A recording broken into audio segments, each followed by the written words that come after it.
Beneath Washington, D.C., there are tunnels.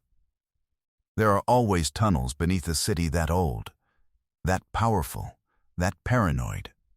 But Washington's underground is particularly dense. The Capitol building connects by tunnel to the Senate office buildings, the House office buildings, the Library of Congress. The White House sits above a bunker. Old railroad lines thread under the Federal Triangle. Water mains from the 1850s trace routes no current city map fully captures. The city keeps its secrets underground the way all powerful cities do, in the dark, behind locked doors, below the level where ordinary people walk. And then there are the stories. The tunnels that don't appear on any diagram. The chambers that don't appear on any floor plan. The rooms that exist in the memory of the men who ordered them built, and in the silence of the men who built them, and nowhere else. Whether any specific such room exists beneath Washington in the precise configuration the stories describe, nobody outside a very small circle knows with certainty. But here is what is certain. The Morgan family, the banking dynasty that effectively governed American finance for 50 years, did build something in Washington that no elected official, no court, no journalist, and no public institution could enter or examine. Not a physical room. Something more durable than a room. They built the hidden architecture of American money, and the door to that architecture has never been open to the public. Not fully. Not even now. To understand what the Morgans actually built and why it required secrecy, you have to understand what J.P. Morgan was. Not the caricature, the top-hatted robber baron, the famous nose, the glare that supposedly made grown men faint. The reality of what Morgan was is more interesting and more alarming than the cartoon. Morgan was, for roughly 3 decades spanning the end of the 19th century and the beginning of the 20th, the central bank of the United States. Not metaphorically. Functionally, when the American financial system faced collapse, it was not the government that intervened. It was not the Treasury. It was Morgan. He summoned bankers to his library, locked the doors, and told them what they were going to do. And they did it. The 1907 crisis was not even the first time he had done this. In 1895, the United States Treasury was on the verge of complete gold reserve failure. The government had been running its gold reserves down for years, and a wave of redemptions threatened to drain the last of what was left. Grover Cleveland's administration faced the possibility of defaulting on the national debt, something that had never happened and could trigger a global financial catastrophe. Morgan traveled to Washington and proposed a private rescue. His firm, in partnership with the Rothschilds in London, would sell the Treasury $62 million worth of gold bonds and supply the gold directly from their own reserves. The government would be saved. Morgan's fee was substantial, and the political controversy was enormous. Critics were outraged that a private banker had effectively become the financial guardian of the sovereign United States. But the Treasury had no other option. The deal was done, and the rescue of the Treasury was not the limit of his reach. By the early 20th century, Morgan and his partners sat on the boards of the country's largest railroads, its largest banks, its largest insurance companies, and U.S. Steel. The corporation Morgan had assembled in 1901 from Andrew Carnegie's Steel Empire and dozens of smaller companies, creating at a stroke the first corporation in American history valued at over $1 billion. These were not separate enterprises. They were a network, and the network had no headquarters, no charter, no set of bylaws that anyone outside the circle had ever read. Morgan Partners and Associates held directorships across dozens of interlocking institutions simultaneously, creating what his critics called an invisible government, a set of private relationships that shaped the allocation of capital, the direction of industry, and the policies of elected officials, without any of it appearing on any ballot or in any public record. This pattern, crisis, Morgan, locked room, solution, repeated itself enough times that it became almost institutional. By the time the most dramatic demonstration arrived in October 1907, when a banking panic began spreading through New York, the country knew the drill. Trust companies were failing. Depositors were lining up around the block. Stocks were collapsing.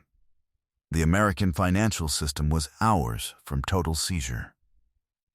The President of the United States, Theodore Roosevelt, was in Louisiana on a hunting trip. The Secretary of the Treasury was scrambling. The government had no mechanism to inject liquidity into the banking system.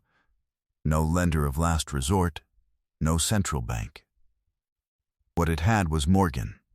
He was 70 years old, suffering from a cold, and sleeping when his aides woke him to tell him what was happening. He dressed and went to work. Over the following 72 hours, Morgan ran the rescue operation out of his private library on East 36th Street in Manhattan. He gathered the presidents of the major New York banks, sat them in his West Room, and told them they were not leaving until they had collectively committed enough capital to stop the panic. They argued. Some tried to leave. Morgan locked the library doors. He held the keys in his pocket. At one point near 3 a.m, he placed a document on a table representing $50 million in pledged capital and told the assembled bankers they were going to sign it. They signed it. The panic was stopped. The United States government had been saved, again, by a private citizen who locked bankers in a room and kept the key in his pocket. This is not legend. This is documented. The transcripts exist. The telegrams exist. The memoirs of the men in the room exist.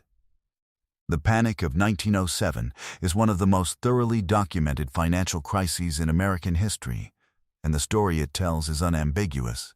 For 3 days in October 1907, the most powerful man in the United States was not the president. It was Morgan. But the Panic of 1907 also revealed something to the people who were paying close attention, something that made Washington deeply uncomfortable. The stability of the American financial system depended entirely on the willingness and capability of one private individual. If Morgan had been unavailable, if he had died, or refused, or misjudged, the system had no backup. The country had no mechanism of its own. This was obviously untenable. The question was what to do about it. And the answer to that question was designed in a secret room.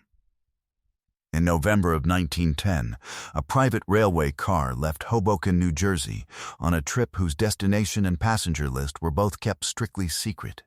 The passengers traveled under false names. They were told not to acknowledge each other by their real names even in private. They were senior figures in American banking and finance. Nelson Aldrich, the Republican Senate Majority Whip who chaired the Senate's Monetary Commission. Frank Vanderlip of National City Bank, Henry Davison and Benjamin Strong, both from J.P. Morgan and Company, Paul Warburg of Kuhn, Loeb and Company, and Arthur Shelton and A. Piatt Andrew from the Treasury. These were not minor figures. They controlled, between them, an estimated 1/4 of the world's total wealth. They were going to Jekyll Island, Georgia. Jekyll Island was a private hunting reserve owned by a club of wealthy families, among them the Morgans and the Vanderbilts and the Rockefellers. The island was accessible only by private boat. The staff had been instructed to avert their eyes and not to use the guests' names. The men who arrived were to be referred to only as the Duck Hunting Party, which was absurd. They were the most powerful financiers in America. None of them likely hunters, and they stayed for 9 days in near total secrecy in the club's grand clubhouse while they designed from scratch a new central bank for the United States. What they built in those 9 days was the detailed architecture of an institution unlike anything that had existed in America before. They designed the reserve requirements that banks would be forced to maintain. They designed the discount window through which the new central bank would lend to commercial banks in emergencies, the function Morgan had been performing manually, from his private library, at enormous personal effort and political cost. They designed the regional structure of 12 Federal Reserve banks, distributed across the country to give the system a veneer of geographic democracy while concentrating real decision-making power in New York. They argued about whether the institution should be publicly or privately owned.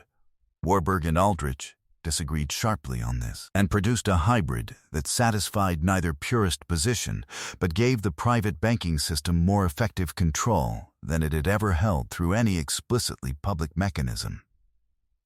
What emerged from those 9 days on Jekyll Island was the draft that became the Federal Reserve Act, signed into law by Woodrow Wilson on December 23, 1913, 3 days before Christmas, when Congress was largely already on holiday, when press attention was minimal, when the country was focused on the approaching season rather than the restructuring of its monetary system. The Federal Reserve did not eliminate Morgan's power. It institutionalized it. The new system was designed by Morgan's men to function in the way Morgan himself had functioned, as a private institution exercising public power, accountable to no election, subject to no ordinary oversight, capable of creating money and setting the price of credit for the entire country. Frank Vanderlip, one of the Jekyll Island participants, later wrote openly about the meeting in a 1935 magazine article, years after the fact, when the participants were older and the secrecy felt less necessary. He described the precautions taken to prevent anyone from knowing who was meeting or why. He described the false names, the averted eyes, the careful language used even in private. He explained that if the public had known that a group of New York bankers had secretly drafted the legislation that created the Federal Reserve, it would have been politically impossible to pass. The secrecy was not incidental. The secrecy was the mechanism. The thing could not have been done openly. This is what the Morgan Chamber actually was. Not a room beneath a government building, though the Morgan Circle did have access to rooms beneath government buildings, did have relationships with Treasury officials and senators and presidents that operated far outside any public view. The Morgan Chamber was a private space, deliberately constructed and carefully maintained, in which the most consequential decisions about American money were made by people who held no public office and answered to no public accountability.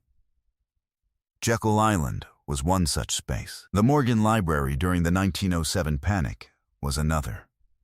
The back rooms and private dining rooms and exclusive clubs where Aldrich and Davison and Warburg worked out the details over months and years were others.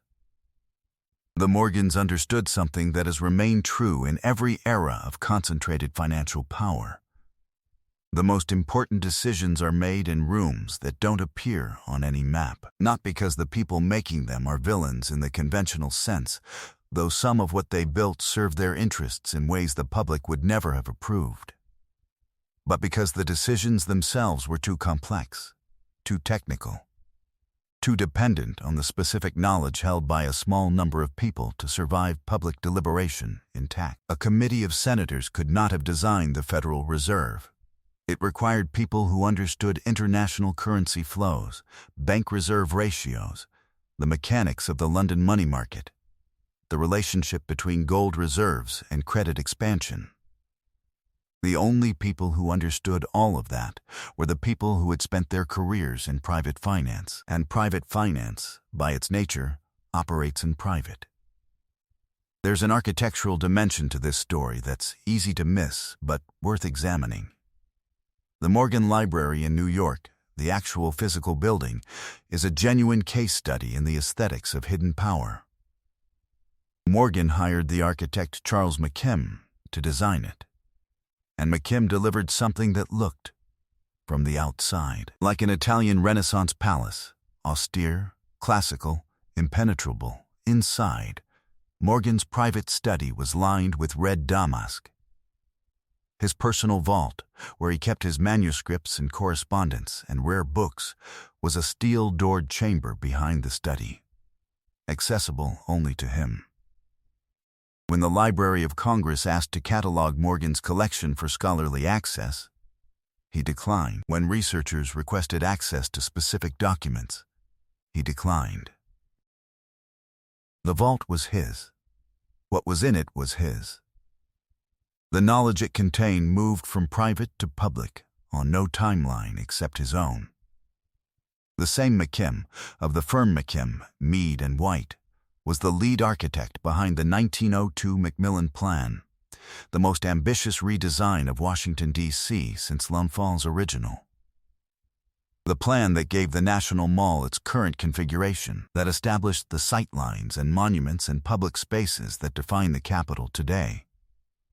McKim's firm was not a neutral contractor. It was embedded in the social and financial world of Morgan and his peers. The men who redesigned the physical face of the city that housed American democracy moved in the same private circles, attended the same private dinners, operated through the same private understandings as the men who redesigned its financial architecture. The above-ground Washington that tourists photograph and the below-ground Washington where decisions were actually made were built by overlapping hands.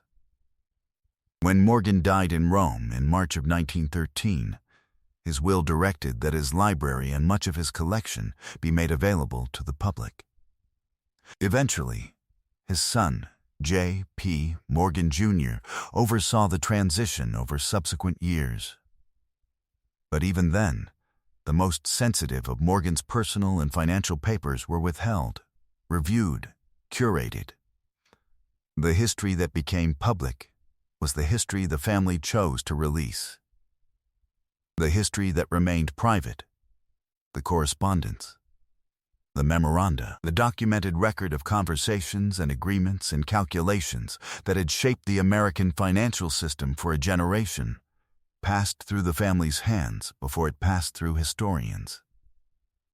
The Peugeot Committee, which investigated what newspapers called the Money Trust in 1912 and 1913, got closer than anyone to the Morgan Chamber's actual contents. Samuel Untermeyer, the committee's counsel, questioned Morgan for hours in what became some of the most extraordinary testimony in congressional history.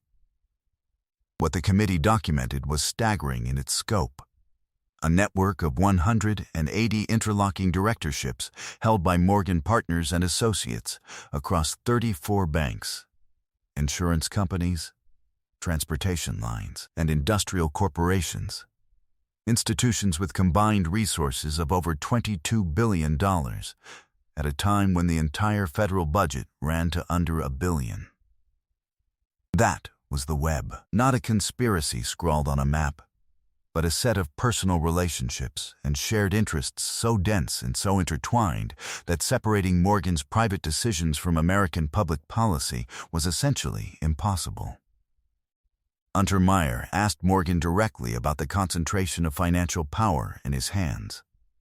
Morgan gave answers that were precise, revealing, and ultimately evasive in the way that only a man of total confidence can be evasive. He acknowledged his power. He denied its dangers. He argued that trust was the foundation of credit, and that his personal character was what gave the system its stability. When Untermeyer asked whether money was not the basis of commercial credit, Morgan replied that character was the basis of credit. Money was merely a consequence. The committee found the chamber. In other words, even if it could not fully map its dimensions. Morgan died 3 months after the Peugeot hearings ended, before the Federal Reserve Act was signed. Andrew Carnegie told of the size of Morgan's estate, roughly $68 million, substantial but far less than most had imagined for a man of his power. Is reported to have said that Morgan was not even a rich man. What Carnegie meant was that Morgan's power had never resided in his wealth. It resided in his relationships, his judgment, his presence in rooms that nobody else could enter. When he died, those rooms closed. The men who had sat in them carried what they knew forward into new institutions, new arrangements, new chambers. But the original Morgan chamber, the one built on personal authority and the locked doors of a private library, that one closed in Rome in the spring of 1913. For decades after the Federal Reserve's founding, the story of Jekyll Island was dismissed as conspiracy theory. The official history of the central bank made no mention of the secret meeting, or the false names, or the duck-hunting party. It was only as participants aged and wrote their memoirs, only as archives opened and historians pressed, that the Jekyll Island account became undeniable.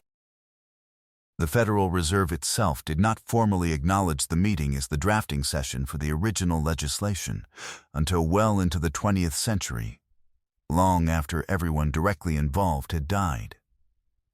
The chamber had been closed. The decision to acknowledge it was made only when acknowledgement cost nothing, when all the men who might have been held accountable were safely beyond accountability. That is the chamber the Morgans built beneath Washington. Not in the tunnels. Not below any street you can walk.